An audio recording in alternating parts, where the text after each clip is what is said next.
Muito bom dia, vamos lá nessa quarta-feira, 16 de agosto. Para quem sabe, ainda estou aqui em El Salvador. Ontem rodamos o que era considerado o bairro mais perigoso de El Salvador e, consequentemente, um dos mais perigosos do mundo. Já subimos alguns desses conteúdos, analisando principalmente a parte econômica e social. E hoje vamos rodar outra parte do país.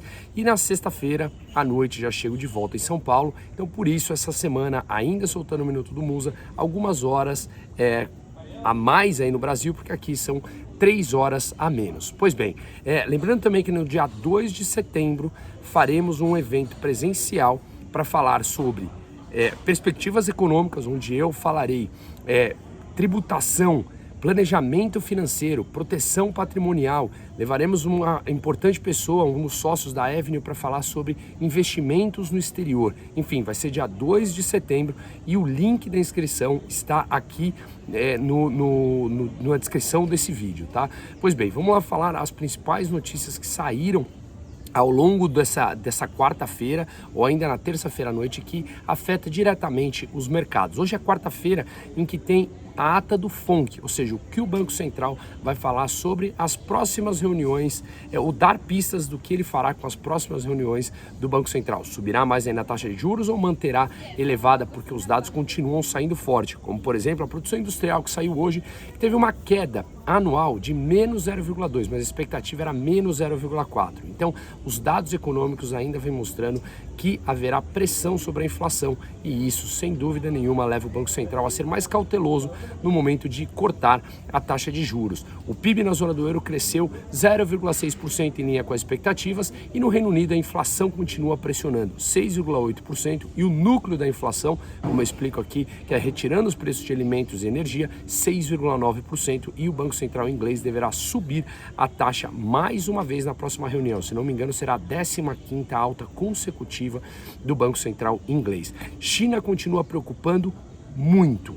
Venho falando aqui quase que diariamente. Mais uma empresa, Zongrong, me permitam aqui, eu não sei se é assim que pronuncia, Zongrong International Trust, mais uma empresa que tem uma incorporadora e é uma das maiores gestoras de recurso na China. Ela deixou de pagar as obrigações dos títulos, deixou de pagar os juros dos títulos. Nessa semana eu já falei que uma outra empresa também já tinha deixado de pagar, além da Evergrande, que já vem renegociando a sua dívida desde o ano passado, e a Country Garden, que é a empresa que tem um número maior de empreendimentos imobiliários, também deixou de pagar alguns dos seus títulos de dívidas, inclusive offshore, ou seja, em dólares. A China vem apresentando um momento complicado e o governo falando para os fundos de investimentos não venderem as ações. Veja a que ponto chega a situação, e a China pedindo agora, falando que vai fazer concessões ao setor privado para facilitar os negócios por lá. Quando a corda aperta, sempre chamam o setor privado. A situação na China está complicada, e lembrando que ela é a maior importadora de mais de 150 países, ou seja, o principal país que faz relações comerciais com mais de 150 países no mundo, inclusive o Brasil, tá? Pois bem, muitas notícias para falar aqui do Brasil. O Brasil bateu o recorde negativo. Desde junho de 1970 ou fevereiro de 1984, o Brasil não tinha 11 quedas seguidas na Bolsa, como importante saída de capital estrangeiro, que representa mais de 50% do volume da Bolsa brasileira. E aí, as negociações políticas seguem. Terça-feira, a Lira falou que vai votar o arcabouço fiscal na Câmara, aquelas mudanças que o Senado fez. Veremos se serão aprovadas ou não. E ainda seguem divergências entre a Câmara e o governo, como por exemplo o projeto que vota a desoneração da folha de salários, que prorrogaria até 31 de dezembro de 2027 essa desoneração e que representaria mais de 9 bilhões do governo deixar de arrecadar. Basicamente o que está em jogo é hoje, na lei, a empresa paga de 1 a 4,5% sobre a receita bruta e não mais 20% sobre a folha salarial. E isso, de novo, o governo vem passando o chapéu, tentando fechar as suas contas. Eles cortarem os gastos dele, cortemos os nossos, a aumentar os impostos para a gente. Sempre. Esse é o modus operandi do PT. Outro ponto que está em divergência é a taxação offshore.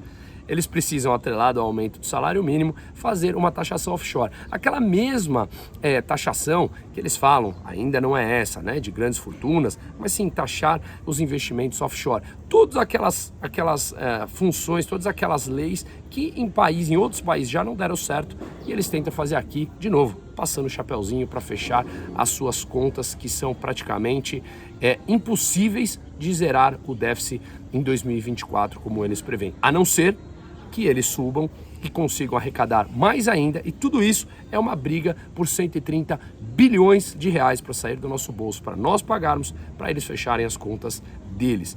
Ontem, como eu falei aqui, a Petrobras subiu o preço da gasolina e do diesel, e ainda tem espaço para subir mais. O diesel está equiparado mais ou menos ao preço que é importado da Rússia, o que o Brasil vem importando bastante, mas ainda está defasado frente ao preço praticado, por exemplo, de outros mercados, como o americano. Então ainda há mais espaço para subir. Mas mesmo assim, como a Petrobras subiu o preço acompanhando o mercado internacional, depois de ter vendido por algum tempo com mais de 20% de defasagem, o mercado então entendeu bem a Petrobras, que ontem abriu na alta, chegou a subir mais de 4%, mas depois fechou praticamente no 0 a 0. Por quê? Mais interferência política. O ministro das Finanças, o Haddad, ele vem discutindo com João Paulo Prates, o presidente da Petrobras, em que se a Petro poderia pagar 30 bilhões de reais à Receita Federal para dar fim aos litígios com base na lei do CARF, ou seja, mais ingerência política na Petrobras, só 30 bi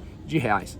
É tudo questão de bi para fechar a conta de um governo que não para de gastar, não vai parar de gastar, e assim ele continua o endividamento público. Isso não é questão de ideologia, isso é questão de aumentar o endividamento público, e no curto prazo isso pode parecer sucesso, porque você dá, através de créditos subsidiados usando bancos públicos ou através de gastos governamentais, você dá uma aceleração, você acelera a economia. No médio prazo, as consequências do endividamento sempre chegam. Então, não se engane que no curto prazo as notícias, bolsa sobe, apesar de 11 quedas seguidas, agora atingindo o recorde desde 1984 e 1970, que isso pode trazer benefícios. Pesquisas que começam a sair falando que grande parte do povo já está aprovando o governo Lula, uma série de coisas.